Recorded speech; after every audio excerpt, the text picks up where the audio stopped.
we are now excited to bring on our next dynamic duo. We have William Clements, the VP of Sponsorship at Mars, and our wonderful moderator, Alison Teichman, the Senior Brand Partnerships Lead at TeamSnap. So let's give a warm virtual welcome and round of applause for Alison and William joining us on our stage today. So William, Alison, it's great to see you. Thank you so much for being here. I'm going to pop out, let you guys have your chat, and I'll pop back on in about a half an hour. Thank you, David. All right. Thank you. Thank you, David. And hi, William. Nice to see you. Likewise, Alison.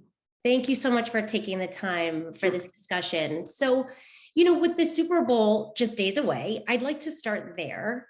We heard that Mars Wrigley brands will not be making an appearance during Super Bowl 56. Now, we're talking about some major iconic brands here, right? Snickers, Skittles, M&Ms. Talk to me about what led you to the decision to skip the big game. Yeah, one, we're not skipping a big game. As a matter of fact, I'm heading there on Friday and looking forward to it. And Mars Wrigley continues to be a proud sponsor of the NFL. And one thing that we do know is that the NFL, the fans, and our brands will continue to evolve. We have ran successful ads campaigns for the Super Bowl since 2004. However, fans are consuming their sports and spending their times with their content far differently in 2022. We want to continue to try to be innovative and try new and relevant things that consumers of today also crave. So we'll continue to invest and try new things, measure it, and evaluate it through our various KPIs. If it works, great, but we'll continue to tweak it and try to get better and better. One thing we know, Alison, is that fans are not sitting still. They're continuing to move along the spectrum, and we want to be there lockstep with them. For example, in LA, just a week from now, we have over 200 customers, consumers, and associates that we are hosting throughout the Super Bowl weekend with various events that Snickers and Skittles and M&Ms will be sponsoring, hosting, and promoting. And today, the winner of the Snickers Rookie Mistake campaign promotion will be announced, and that's going to be exciting as well. And they'll be joining us in LA. So driving engagement digitally via a microsite with over 2,000 fan submissions. This promotion was also an omni-channel sizable investment. So when you look at what we're doing, it's not a decrease in investment, it's just a shift in how we're investing and leveraging our iconic brands with the NFL fans. And we're excited about it. Awesome, that sounds great. I'm glad you brought up the Snickers Rookie Mistakes campaign, because I'm curious a little bit about your strategy behind these big ticket sponsorships, right? Like Snickers and the NFL or the pet care brands with the NHL. So can you talk to me a little bit about what role they play in your marketing strategy and in your media mix? Yeah, well, different brands have different strategies, right? And so it's my job to find whether it's the sports, cultural, entertainment, educational sponsorships that align with what they're trying to fulfill with their brands. And big brands do big things. So the #1 brands align with #1 properties and sponsorships, thereby making Snickers and the NFL both #1 in their categories, the perfect and the sweetest match. So leveraging our sponsorships from sports to social to entertainment, we have a variety of tools and options to reach consumers through their passions. And that's the key, returning on engagement, not just the investment piece, thereby bringing more smiles to more people where they live and play.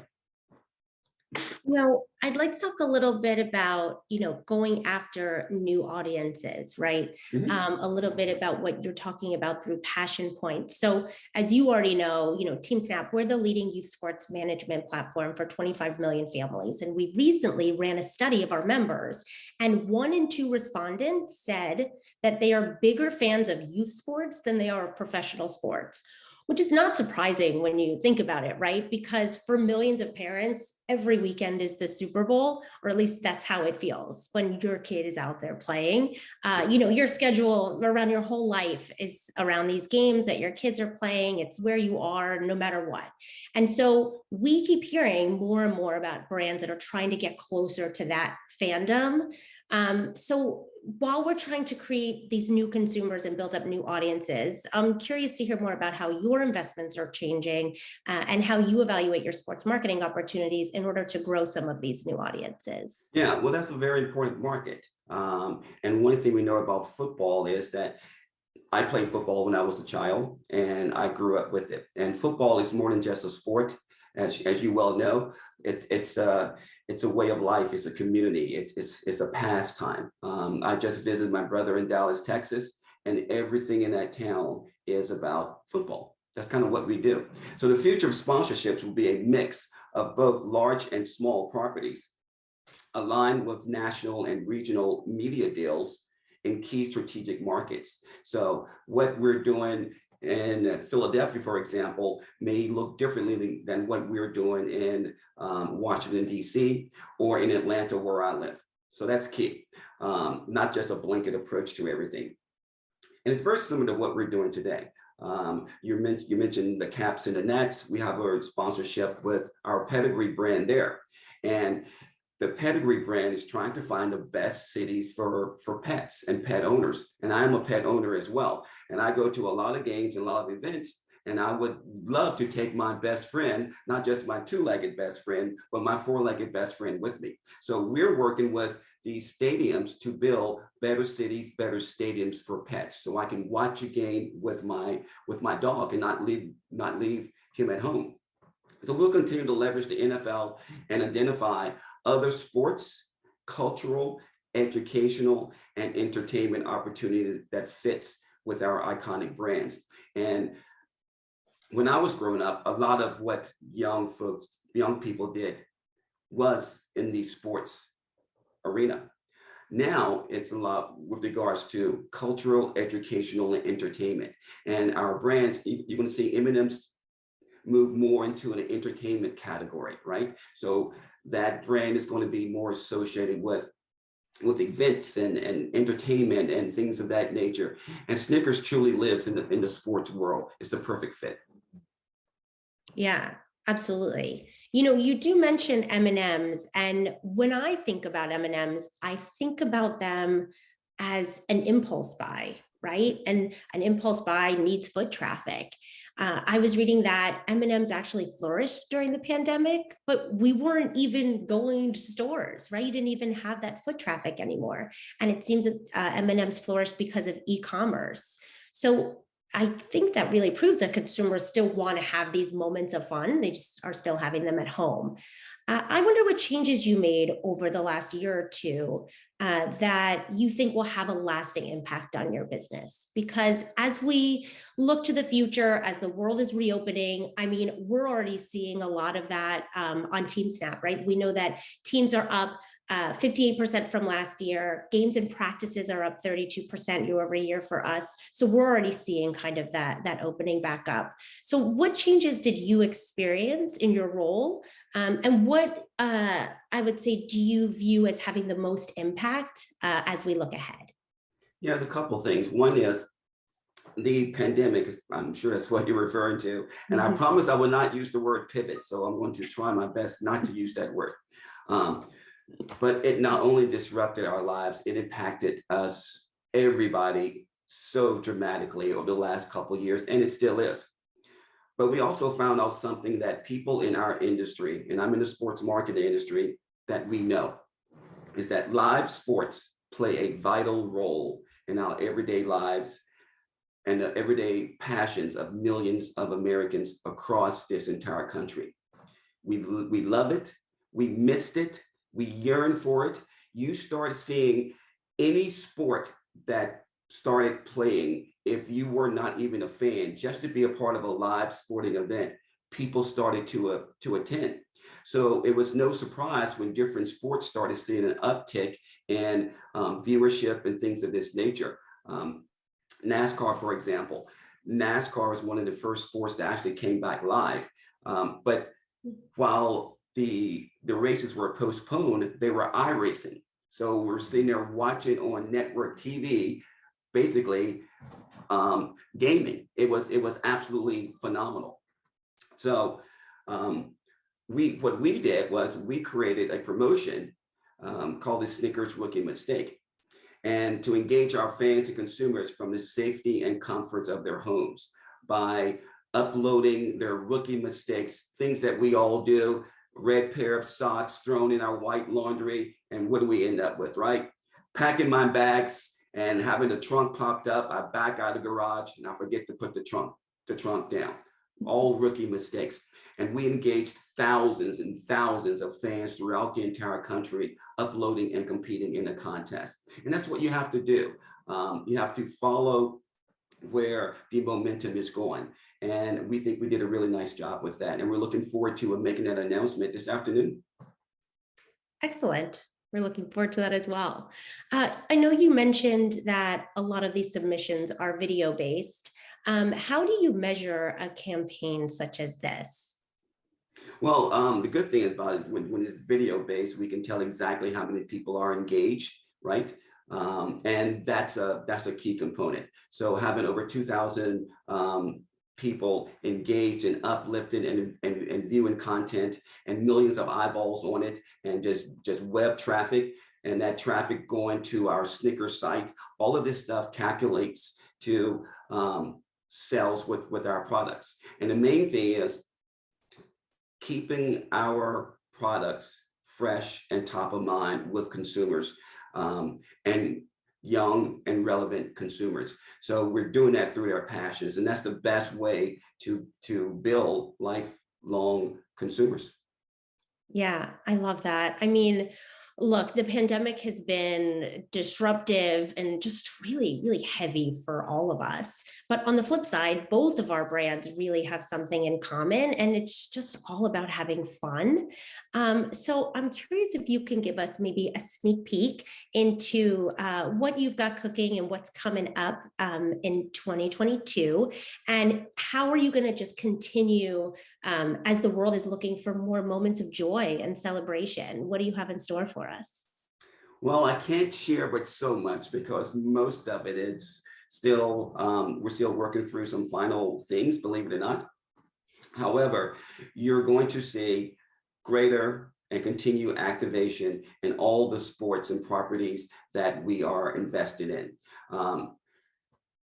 A promotion or a sponsorship deal is only as good as the activation you put behind it. And there used to be an old theory: for every dollar you spend in your sponsorships, put another dollar towards activation. I would think it's probably 2 to 1, because to really bring it to life and to make it relevant to consumers and fans, you really have to be invested across the entire spectrum. And now that fans, you have hardcore fans, you have fans who are just entering the sport or activity. So you have to engage them in different ways. For example, let's see, with regards to hockey, NHL, I'm a new fan into hockey. And one thing I do know is attending a hockey game is far different than watching it on TV. Same thing with soccer. I've been, as you can imagine, I've been approached millions of times with regards to soccer. I live here in Atlanta where the Atlanta United play. And when they are playing a home game, there are traffic alerts that Atlanta United is in town. What happens at the Mercedes-Benz Stadium is nothing short of spectacular. And it's not just a sporting event, it's an entertainment arena that takes place. And with a large spectrum of brands that Mars has, there's a play in there. And it's my role, it's my job to figure out what is that best fit. You can't do everything, right? But you can identify which ones will move the dial for both your brands as well as the consumers that you want to attract. So we've got some really cool things that we're working on with the NFL for the 2022 season. We have NASCAR through the end of the year, exciting things happening there. And we have a couple new announcements that will be coming about with some of the deals that we're working on. So we're excited. That's really exciting and excited to hear more. Lastly, can you tell me what are you most excited about for 2022 for the brand? I am mostly excited about getting back to normal. I am very excited about working with our agency partners and identifying new ways to reach consumers. That's the thing that motivates me more than anything. I always tell my team that success is not looking at a program promotion exactly like it was 4, 5, 6 years ago.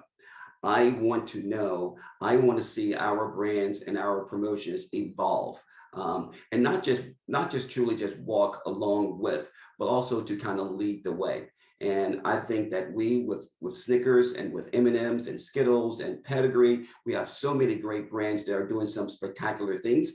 So bringing these things back out to the consumers where they can come out and participate and play is absolutely perfect. We had a year and a half where everyone is kind of shutting down and sitting back and waiting for this thing to kind of disappear. And we're realizing 2 years later, we still want to get out there. We still want to play. So we've ramped up a lot of our digital space. And that's the way people are actually, shopping. I never thought in a million years people would be, ordering Snickers online and having delivered to their homes, but they are. We can track all of this. So when they are, and they're watching game day on a Sunday, and they're ordering their snacks and their meal, we want to be a part of it. And the way to be a part of it is to be relevant, to be top of mind. So continuing to engage your consumers and your fans is what we're all about, and bringing those smiles. That's awesome. We could all use a lot more smiles for sure after the year we've had. There you go. William, thank you so much. It was such a pleasure to talk to you today. You too. See you in LA, I hope. This was fantastic. Thank you both. Yeah, I mean, we've been really fortunate to have a great group of speakers. William, really appreciate your time sharing with us and our community today. Love the work you guys are leading at Mars. I'm all about the four-legged friends, so that's fantastic. And I was going to say, I mean, I'm a diehard Cowboys fan. I'm not from Dallas, but I just grew up with the Cowboys. But at the same time, my daughter started playing, first grade town rec soccer this year. So, I never thought I'd be cheering as hard, for one as I am for the other, but they're definitely equally powerful. So I love it. There's lots of opportunities to engage with fans of all sorts. So we hope to have you back again soon to get the latest and greatest. But this was wonderful. So again, thank you, William, and thank you, Alison. Thank you. Thanks all so right. much.